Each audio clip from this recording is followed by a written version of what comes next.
اس کے قدم نہایت سرعت اور تیزی سے آگے بڑھ رہے تھے۔ دسمبر کی یکبستہ سرد ہوائیں جسم کو چھلی کر رہی تھیں، مگر وہ پوری طاقت سے آگے جا رہی تھی۔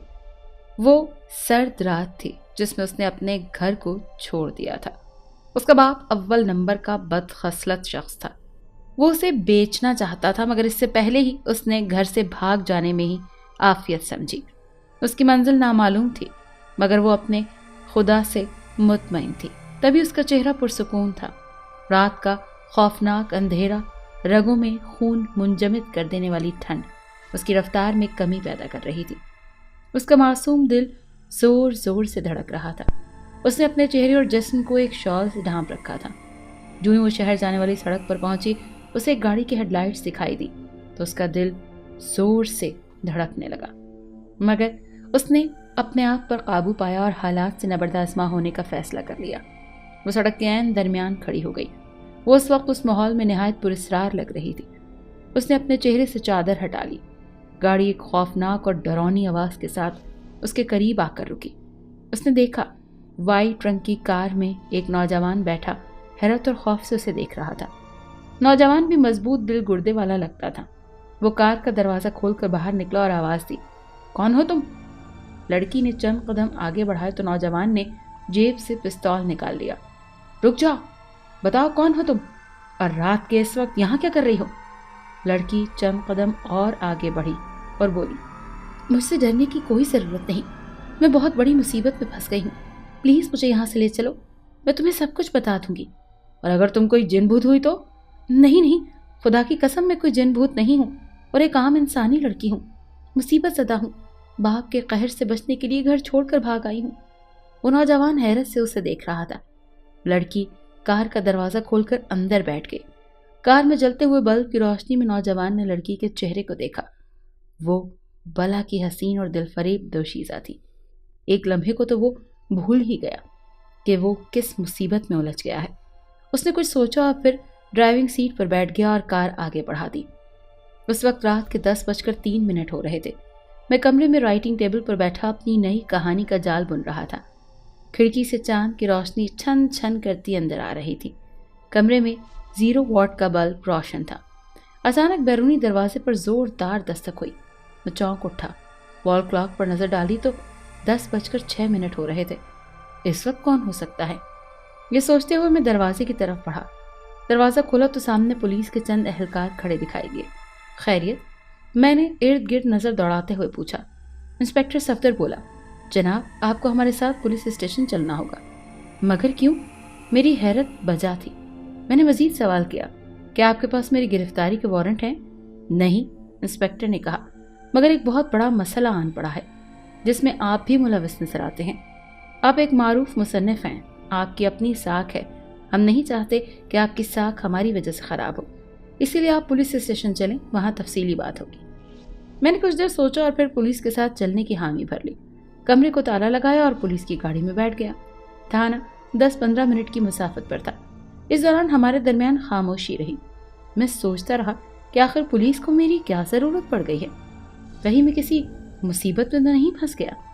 کرسی پر بیٹھتے ہی انسپکٹر نے کہا، مجھے آپ سے چند اہم سوالات کرنے ہیں، امید کرتا ہوں کہ آپ ان کے ٹھیک جواب دیں گے اور یہی آپ کے لیے بہتر بھی رہے گا۔ پوچھیے، میں نے برجستہ جواب دیا۔ آپ کو کہانیاں لکھتے ہوئے کتنا عرصہ ہو گیا؟ میں نے جولائی 1982 میں لکھنا شروع کیا تھا اور اب سن 1995 ہے، یعنی کہ 13 سال ہو گئے ہیں مجھے لکھتے ہوئے۔ آپ کے لکھنے کا زیادہ تر موضوع کیا رہا ہے؟ انسپکٹر نے پوچھا۔ ہارر، قتل و غارت، جاسوسی اور سسپینس، میں نے جواب دیا۔ آپ نے کبھی پیار محبت پر کچھ نہیں لکھا؟ پوچھا گیا۔ جی ہاں، میری 2 کہانیاں پیار محبت پر بھی لکھی گئی ہیں مگر مقبول نہیں ہوئی، اسی لیے دوبارہ لکھنا مناسب نہیں سمجھا۔ آج کل کے دور میں لوگ ایسی چیزوں کو پسند کرتے ہیں جو ان کے لیے نئی ہو۔ میرے صبر کا پیمانہ لبریز ہو رہا تھا، اسی لیے میں نے انسپکٹر سے پوچھا، مگر آپ یہ تمام سوالات مجھ سے کیوں اور کس لیے کر رہے ہیں؟ میری حیرت بجا تھی۔ انسپکٹر اٹھا اور الماری سے ایک فائل نکال کر دوبارہ میرے سامنے کرسی پر بیٹھ گیا۔ جنوری 1989 کو منگل کی شب عیسائیوں کے قبرستان کے قریب ایک قتل ہوا۔ پولیس جائے وقوع پر پہنچی مگر قاتل تمام ثبوتوں کے ہمراہ وہاں سے فرار ہو چکا تھا۔ تو کیا آپ یہ سمجھتے ہیں کہ وہ قتل میں نے کیا تھا؟ میری الجھن میں اضافہ ہو گیا تھا اور میرے چہرے پر غصے کی لکیریں نمودار ہونے لگی۔ نہیں، میں نے کب یہ کہا؟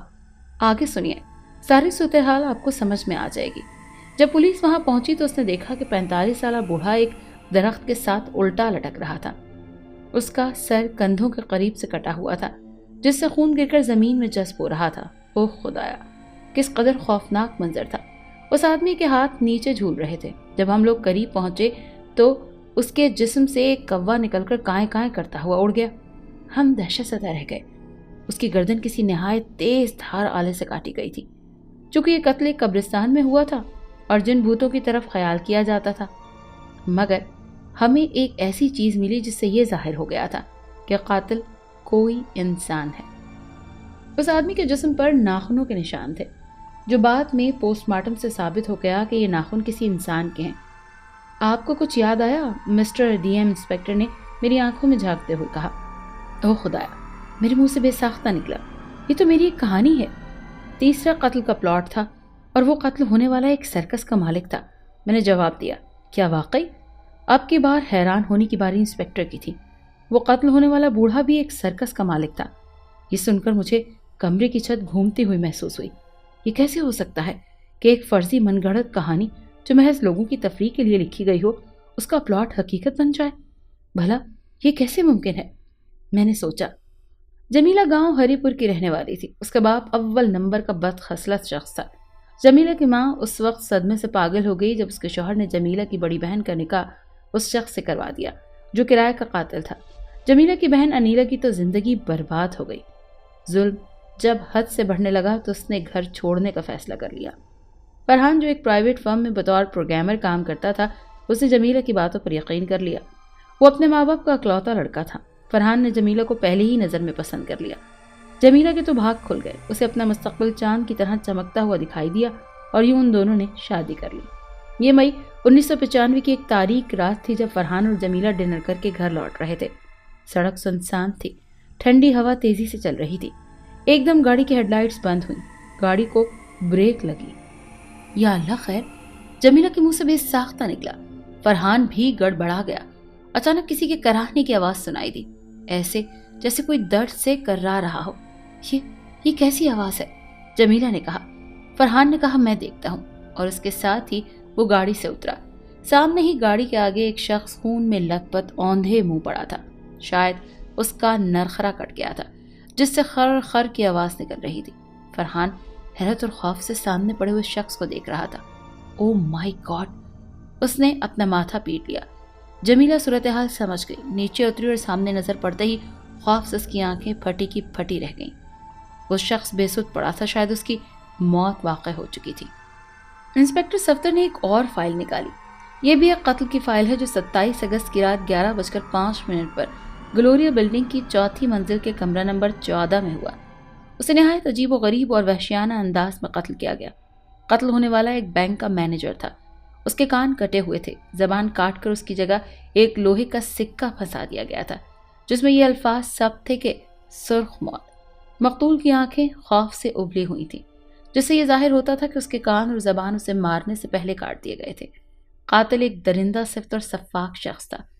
اس نوجوان کی موت گلا دبانے سے واقع ہوئی تھی، اور اس کی گردن پر جو انگلیوں کے نشان تھے ان سے یہ بات معلوم ہوتی تھی کہ قاتل کا ہاتھ تقریباً 8 انچ لمبا اور مضبوط تھا۔ اس نوجوان کی پیٹھ پر کراس کا نشان بنا ہوا تھا جو بلیڈ سے کاٹ کر بنایا گیا تھا، اور یہ سنتے ہی میرے پیروں تلے سے زمین نکل گئی۔ یہ بھی میری ایک کہانی کا پلاٹ تھا جو میں نے 2 سال قبل انڈیا میں لکھی تھی۔ تو کیا انسپکٹر صاحب اب آپ یہ سمجھتے ہیں کہ یہ قتل میں نے کیے ہیں اور بعد میں ان پر کہانیاں لکھتی ہیں؟ نہیں مسٹر ڈی ایم، میں یہ نہیں سمجھتا، مگر اس کے پیچھے کیا اسرار ہے یہ میں معلوم کر کے ہی رہوں گا، انسپکٹر نے کہا۔ انسپکٹر صاحب میں تو خود الجھ گیا ہوں۔ بھلا یہ کیسے ہو سکتا ہے؟ کوئی ایسا قاتل ہے جو وحشیانہ انداز میں قتل کرتا ہے، انتہائی پاگل پن کی حد تک؟ میں نے کہا، مسٹر ڈی ایم، ہمیں آپ کی مدد کی ضرورت پڑ سکتی ہے، میں حاضر ہوں۔ انسپکٹر صاحب آپ جب چاہیں گے میں فوراً حاضر ہو جاؤں گا۔ اس کے بعد میں اٹھا اور گھر آ گیا۔ رائٹنگ ٹیبل پر میری ادھوری کہانی کا مسودہ پڑا تھا۔ یہ کہانیاں ہی میرا روزگار تھیں۔ 3-4 ماہ بعد میرا ناول آتا اور ہاتھوں ہاتھ بک جاتا۔ میں لوگوں کی پسند کو مد نظر رکھ کر لکھتا تھا۔ ایک دن میرے ایک فین کا محبت نامہ موصول ہوا تھا۔ اس نے لکھا تھا، سر میں آپ کا بہت بڑا فین ہوں اور آئندہ توقع کرتا ہوں کہ لوگ لائن بنا کر آپ کے لیے کھڑے ہوں گے۔ انسپیکٹر کی باتوں نے مجھے الجھا دیا۔ میرے رگو پہ میں سنسنی دوڑنے لگی۔ تیسرے روز مجھے انسپیکٹر کا فون آیا۔ اس نے کہا، جلدی جہاز چوک پہنچو، ایک مرڈر ہوا ہے۔ انسپیکٹر کے لہجے سے خوف واضح تھا۔ میں نے کار جہاز چوک کی طرف بڑھا دی۔ صبح کا وقت تھا۔ جہاز چوک شہر کی آخری حد پر واقع تھا۔ مجھے وہاں پہنچے میں 30 منٹ لگے۔ وہاں کافی لوگ جمع تھے۔ میں لوگوں کی بھیڑ کو چیرتا ہوا درمیان میں گھس گیا، جہاں انسپیکٹر صفدر اپنے 4 پولیس والوں کے ساتھ موجود تھا۔ درمیان میں ایک شخص سفید چادر میں پڑا تھا۔ چادر پر خون کے نشان تھے۔ یہ کون ہے انسپیکٹر صاحب؟ اور یہ سب کیسے ہوا؟ یہ 19-20 سال کا ایک گبرو جوان ہے۔ اس کا دل نکال کر اس کی جگہ کپڑا ٹھونس دیا گیا ہے۔ اوہ میرے خدا، میرے رونگٹے کھڑے ہو گئے۔ انسپیکٹر مزید کہنے لگا، صبح 4 بجے تھانے میں کسی اجنبی شخص نے فون کیا، جہاز چوک سے شمال کی جانب ایک شخص کی لاش پڑی ہے، اٹھا لیں۔ اور پھر اس نے فون کاٹ دیا۔ جب ہم لوگ یہاں پہنچے تو یہ لاش بیچ چوراہے پر پڑی تھی۔ کافی لوگ جمع ہو چکے تھے۔ ہم نے لاش کا معائنہ کیا۔ لاش کا دل غائب تھا، سینہ بری طرح سے چیرا گیا تھا۔ قریب کوئی ہتھیار نہ تھا، البتہ گھسیٹنے کے نشانات تھے، ایسے جیسے لاش کو کوئی گھسیٹ کر یہاں لایا ہو۔ ہم وہاں تک گئے جہاں تک یہ نشان جاتے تھے، مگر یہ نشان اس گندے نالے پر جا کر ختم ہو جاتے ہیں جس نالے سے شہر کا پانی گزر کر باہر جاتا ہے۔ انسپیکٹر کی یہ بات سن کر میں نے اپنا سر پیٹ لیا۔ کچھ سمجھ آ گیا تھا۔ جمیلہ خوف سے بری طرح گھبرا گئی۔ اس شخص نے تڑپنا بند کر دیا تھا، شاید وہ مر چکا تھا۔ سڑک پر ارد گرد خون پھیل گیا تھا۔ منظر بہت ہی خوفناک تھا۔ جمیلہ نے کہا کہ ہمیں یہاں سے بھاگ جانا چاہیے۔ فرحان بولا، نہیں، ہم ایسا نہیں کریں گے۔ میں قانون جانتا ہوں، اگر جرم قبول کر لیا تو عدالت کو حق حاصل ہوتا ہے کہ وہ آدھی سزا معاف کر دے، مگر یہاں سے بھاگنے کی سزا صرف پھانسی کی سزا ہو سکتی ہے۔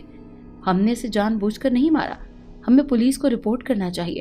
میں نے سٹی تھانے فون کیا ہے، ساری صورتحال بتا دی ہے۔ انہوں نے میسج دیا ہے کہ ہم کچھ دیر میں وہاں پہنچ رہے ہیں، آپ لوگ لاش کے ساتھ وہیں رکیں۔ جمیلہ کافی گھبرائی ہوئی تھی۔ اس نے اپنا سر فرحان کے کاندھے سے ٹکا لیا۔ تھوڑی دیر بعد پولیس وہاں پہنچ گئی۔ انہوں نے دونوں کو ساتھ چلنے کا حکم دیا اور لاش کو گاڑی میں ڈال دیا۔ فرحان کی گاڑی کو پولیس نے قبضے میں لے لیا۔ کچھ دیر بعد ہی وہ لوگ تھانے میں موجود تھے۔ تھانے دار لوگوں نے کہا کہ آپ لوگوں نے یہ اچھا کام کیا ہے کہ بھاگنے کی کوشش نہیں کی، ورنہ مشکل میں پڑ جاتے۔ تھانے دار نے رپورٹ تیار کی۔ مرنے والا ایک ادھیڑ عمر شخص تھا۔ وہ توانا اور سخت جسم والا ایک مضبوط مرد لگتا تھا۔ تلاشی کے دوران معلوم ہوا کہ وہ ایک تاجر تھا۔ وہ لوہے کی تجارت کا کام کرتا تھا اور اس کے خلاف کچھ عجیب و غریب باتیں مشہور تھیں۔ یہ بات میں پولیس کو تفتیش کے دوران معلوم ہوا۔ وہ ہتھیاروں کی اسمگلنگ کرتا تھا۔ دنیا کے لیے ایک باعزت شہری تھا، مگر حقیقت میں وہ ایک بہت ہی خوفناک شخص تھا۔ اس بات کی تصدیق اس وقت ہوئی جب اس کے سیل سے ایک وائس میل برآمد ہوا۔ وہ یہ تھا، جناب آپ کا کام ہو گیا ہے، مال پہنچا دیا گیا ہے، مگر ایک گڑبڑ ہو گئی ہے۔ ایک شخص نے دیکھ لیا تھا، وہ بھاگ رہا تھا، لہٰذا اسے ٹھکانے لگانا پڑا۔ اس کی لاش ایک گٹر میں ڈال دی گئی ہے۔ آپ کا کام ہو گیا ہے، لہٰذا اب آپ وعدے کے مطابق ہمارا کام کر دیں۔ پولیس نے جب اس وائس میل کی انکوائری کروائی تو معلوم ہوا کہ میل بھیجنے والا اس ملک کا تھا اور وہ غیر رجسٹرڈ تھا، کہیں اس کا کوئی ریکارڈ موجود نہیں تھا۔ یہ بات انتہائی حیرت انگیز اور پریشان کن تھی کہ وہ جو نیٹ ورک استعمال کر رہا تھا اس سے یہ معلوم ہوتا تھا کہ اس کے ہاتھ کتنے لمبے ہیں۔ وہ ایک غیر رجسٹرڈ نیٹ ورک استعمال کر رہا تھا۔ عدالت نے ہمیں جرمانہ بھرنے کی سزا سنائی۔ مرنے والے آدمی کا نام سیٹھ شری ناتھ تھا۔ وہ بظاہر ایک شریفانہ زندگی گزار رہا تھا، مگر پس پشت غیر قانونی دھندے کر رہا تھا۔ بعد میں پولیس کو معلوم ہوا کہ اس کا پورا ایک نیٹ ورک تھا۔ پوری دنیا میں اس کے خطرناک ایجنٹس پھیلے ہوئے تھے جو اس کے لیے کام کیا کرتے تھے۔ دیپک کمار بظاہر ایک عام سے نوجوان تھا، مگر وہ کمپیوٹر کا کھلاڑی تھا۔ جب اسے معلوم ہوا کہ سیٹھ شری ناتھ اصل میں کون تھا تو اس کے شاطر ذہن میں خیال آیا کہ سیٹھ شری ناتھ کے اکاؤنٹ میں یقیناً بھاری رقم ہوگی۔ دیپک کمار کمپیوٹر ہیکنگ کا ایک خطرناک اور خوفناک کھلاڑی تھا۔ سب سے پہلے اس نے سیٹھ شری ناتھ کی ID کارڈ کی کاپی حاصل کی اور جدید ٹیکنالوجی استعمال کرتے ہوئے اس نے یہ پتہ لگا لیا کہ اس آدمی کے نام 2 اکاؤنٹ ہیں۔ اس نے رقم دیکھی، شری ناتھ کے اکاؤنٹ میں 20 کروڑ سے زائد کی رقم تھی۔ خوشی سے اس کی آنکھیں چمک اٹھیں، مگر رقم نکالنے کے لیے مکمل پلاننگ کی ضرورت تھی۔ اس نے سوچا کہ ایسے آدمی کے اکاؤنٹ پتہ لگانا چاہیے جو انڈر ورلڈ کا آدمی ہو۔ اس آدمی کے نام ایک جعلی اکاؤنٹ کھولا جائے، پھر رقم اس میں ٹرانسفر کر دی جائے، پھر بہت آسانی سے رقم نکلوائی جا سکتی ہے۔ اس کے ہونٹوں پر پراسرار مسکراہٹ دوڑ گئی۔ اس نے یہی سمجھا جائے گا کہ انڈر ورلڈ کا یہ آدمی سیٹھ شری ناتھ کو پہلے سے جانتا تھا اور اس کی رسائی اس کے اکاؤنٹ تک تھی۔ جب سیٹھ شری ناتھ مرا تو اس نے اس کے اکاؤنٹ سے رقم نکلوا لی۔ اس نے سوچا کہ وہ ایسے آدمی کو جھانسا دے کر انڈیا چھوڑ دے گا، وہ 20 کروڑ کا مالک ہوگا۔ اس کا کہا کمرے میں گونجنے لگا۔ اس نے اپنے ایک دوست سے ایک ایسے آدمی کو پتہ لگوا لیا جو انڈر ورلڈ میں اس وقت ٹاپ پر تھا۔ اس نے چیک کیا تو معلوم ہوا کہ اس کا اصل نام پر کوئی اکاؤنٹ نہیں ہے۔ چنانچہ دیپک نے اس کی نگرانی کرنے کا فیصلہ کر لیا۔ اس آدمی کا نام ٹنڈن لال تھا۔ وہ چرس پاؤڈر کا بیوپاری تھا۔ وہ مال چھوٹے چھوٹے لوگوں سے خریدتا اور پھر بھاری منڈیوں میں فروخت کرتا۔ وہ اب تک نہ جانے کتنے آدمیوں کو موت کی نیند سلا چکا تھا۔ وہ انسانی روپ میں ایک ایسا درندہ تھا جو اپنے بچوں تک کو نگل جائے۔ انسانی موت اس کے سامنے کوئی حیثیت ہی نہیں رکھتی تھی۔ اسے لوگوں کو تڑپا تڑپا کر مارنے میں بہت مزہ آتا تھا۔ وہ لوگوں کی گردن کاٹنے کے لیے مشہور تھا، مگر اب دیپک کمار نے اس کے لیے اچھا منصوبہ بنا لیا تھا۔ وہ اسے ایسے طریقے سے ختم کرنے والا تھا کہ اسے پتہ ہی نہ چلتا اور وہ اوندھے منہ آ گرتا۔ اس کا جرم ثابت ہو جاتا، وہ پکڑا جاتا اور پھر اسے سزائے موت دی جاتی۔ وہ تڑپتا پھرتا، پھر خدا اسے اصل سزا دیتا جو گناہ اس نے زندگی میں کیے تھے۔ ٹنڈن لال کی گرل فرینڈ تھی گلوریا، جو ہر وقت اس کے ساتھ دکھائی دیتی تھی۔ وہ بلا کی حسین اور جاذب نظر تھی، ایک خطرناک اور ماڈرن قسم کی لڑکی تھی۔ اس کے ہاتھ بھی خون سے رنگین تھے۔ اس کا باپ بچپن میں ہی فوت ہو گیا تھا۔ اس کا سوتیلا باپ اس پر بہت ظلم کیا کرتا تھا۔ چنانچہ ایک دن اس نے ایک بڑی اور تیز دھار چھری باپ کے سینے میں گھونپ دی اور بھاگ گئی۔ دوڑتے دوڑتے وہ ایک ایسے آدمی کے ہاتھ لگ گئی جو ایک نمبر کا بدماش تھا۔ اس نے گلوریا کو سہارا دیا اور ایک رات اس کی عزت پامال کر دی۔ گلوریا کو مردوں سے سخت نفرت تھی۔ اس نے اس کی مجبوری کا ناجائز فائدہ اٹھایا تھا۔ چنانچہ ایک شب جب وہ بنا لباس کے اس کے قریب آیا تو اس نے اس کے گلے میں اپنا دوپٹہ ڈال دیا۔ تنہا کمرے میں وہ تڑپتا رہا اور کتے کی طرح بیڈ پر زبان نکال کر اوندھے منہ پڑا۔ اسے کتے جیسی موت دی گئی۔ گلوریا اس کا کام تمام کر کے وہاں سے بھاگی اور اس کا سامنا ٹنڈن لال سے ہو گیا۔ ٹنڈن لال نے اسے سہارا دیا اور یوں ٹنڈن لال کی ساتھی بن گئی۔ جب وہ اسے کتے کی طرح بھنبوڑتا تو اسے سخت غصہ آتا، مگر وہ موقع کی تلاش میں تھی جب وہ ٹنڈن لال کی گردن دبوچتی۔ عزت تو اس کی ویسے بھی لٹ چکی تھی، اس کے ہاتھ بھی رنگین ہو گئے تھے۔ دیپک کمار نے ٹنڈن لال کی نگرانی شروع کر دی۔ اسے اس وقت کی تلاش تھی جب وہ بینک جاتا یا جب کوئی ایسا آدمی ہاتھ لگ جاتا جو اس کے اکاؤنٹ کا بتا دیتا۔ میری ادھوری کہانی میرے سامنے پڑی تھی اور جو کچھ میں لکھ چکا تھا وہ حقیقت بن چکا تھا۔ کون تھا ایسا جو میری اس کہانی کے بارے میں بھی جانتا تھا؟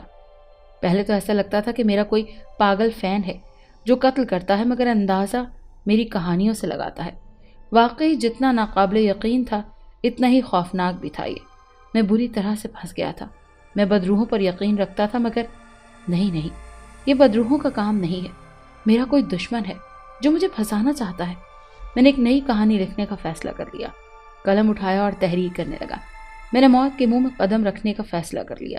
اس کہانی میں خود کو مارنے والا تھا، تو کیا وہ جو کوئی بھی تھا مجھے بھی مارنے آئے گا؟ اسے اگلے دن انسپکٹر صفدر نے مجھے بلا لیا۔ اس نے مجھے لوہے کا ایک سادہ سکہ دیا جس پر لکھا تھا ڈیتھ ہاؤس۔ اس کے نیچے موت کا نشان بنا ہوا تھا۔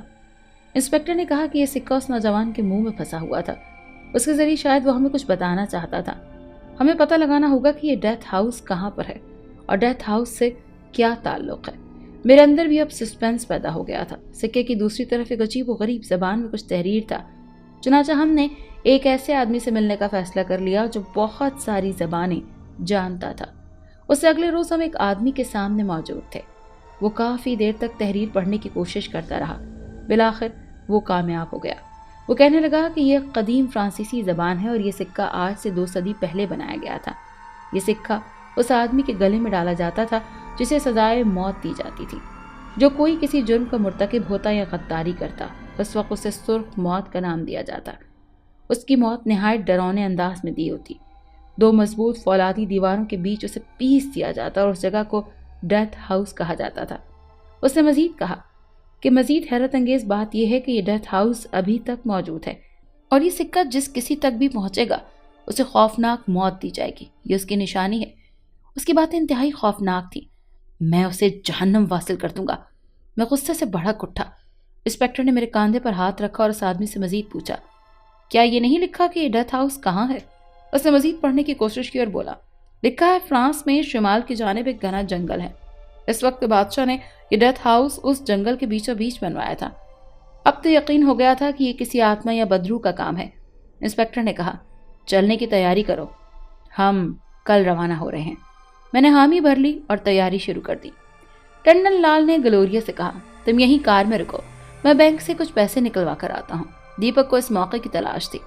ٹنڈن لال جو ہی بینک میں داخل ہوا وہ بھی داخل ہو گیا. اس کے ایک بٹن میں کیمرہ لگا ہوا تھا جس میں ہر چیز کی فلم بن رہی تھی. ٹنڈن لال نے رقم نکلوائی اور باہر آ گیا. باہر گلوریا اس کا انتظار کر رہی تھی. دونوں گاڑی میں بیٹھ کر روانہ ہو گئے. دیپک بینک سے باہر آ گیا. اس کے ہونٹوں پر پراسرار مسکراہٹ ناچ رہی تھی.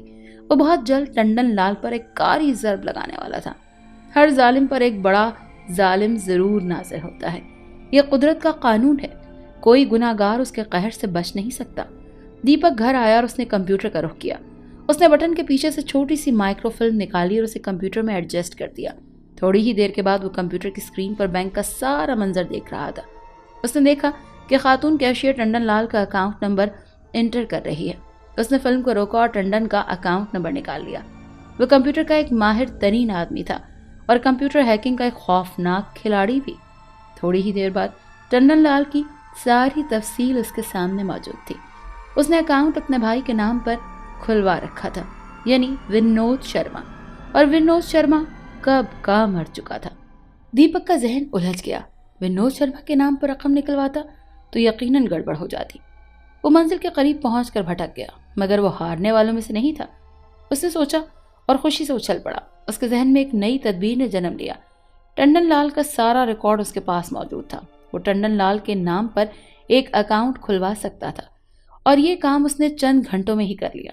اس نے ٹنڈن لال کے اکاؤنٹ میں 50,000 روپے کی رقم ڈالی اور سیٹھ شری ناتھ کا اکاؤنٹ چیک کیا. اس میں پوری رقم موجود تھی. اس نے سب سے پہلا کام یہ کیا کہ فرانس جانے والی فلائٹ میں ایک سیٹ بک کروائی. وہ رقم نکلوا کر انڈیا چھوڑ دیتا. پولیس ٹنڈن لال کو پکڑ لیتی. اس پر جرم عائد ہو جاتے، ایک ڈکیتی کا اور دوسرا سیٹھ شری ناتھ کے ساتھ تعلق کا. پھر وہ کسی بھی صورت بچ نہیں سکتا تھا. ٹنڈن لال خود بھی حیران رہ جاتا کہ اس کے ساتھ یہ ہوا کیا ہے. دیپک نے اس سے اگلے ہی دن 20 کروڑ کی بھاری رقم ٹنڈن لال کے اکاؤنٹ میں ٹرانسفر کروائی اور پھر اسے اپنے ایک اکاؤنٹ میں ٹرانسفر کر لیا اور انڈیا چھوڑ دیا. میں نے اور انسپیکٹر نے سارا کام نہایت رازداری میں کیا تھا. وہ دھندلی شام تھی جب ہم فرانس کے ایئرپورٹ پر اترے. کچھ ضروری کارروائیوں کے بعد ہم نے ایک ہوٹل کا رخ کیا. 2-3 روز ہم نے مختلف لوگوں سے چھان بین کی مگر کوئی بھی ڈیتھ ہاؤس کے بارے میں نہیں جانتا تھا. ایک شام رات کا کھانے کے بعد ہم چہل قدمی کے لیے باہر نکلے تو ہمیں ایک بوڑھا فرانسیسی آتا ہوا دکھائی دیا. اس کے گال پچکے ہوئے تھے. بڑے سے کالے کوٹ میں وہ کوئی بھوت لگ رہا تھا. وہ آتے ہی انگریزی زبان میں بولا مجھے ڈاکٹر ولسن کہتے ہیں، میں یہاں کا قدیم ڈاکٹر ہوں. میں آپ کی مدد کر سکتا ہوں مگر اس کے لیے مجھے $10,000 چاہیے ہوں گے تاکہ میں اپنی بیوی کا علاج کروا سکوں جو پچھلے 2 سالوں سے بیمار ہے. ہم اسے اندر لے آئے اور پانی پیش کیا.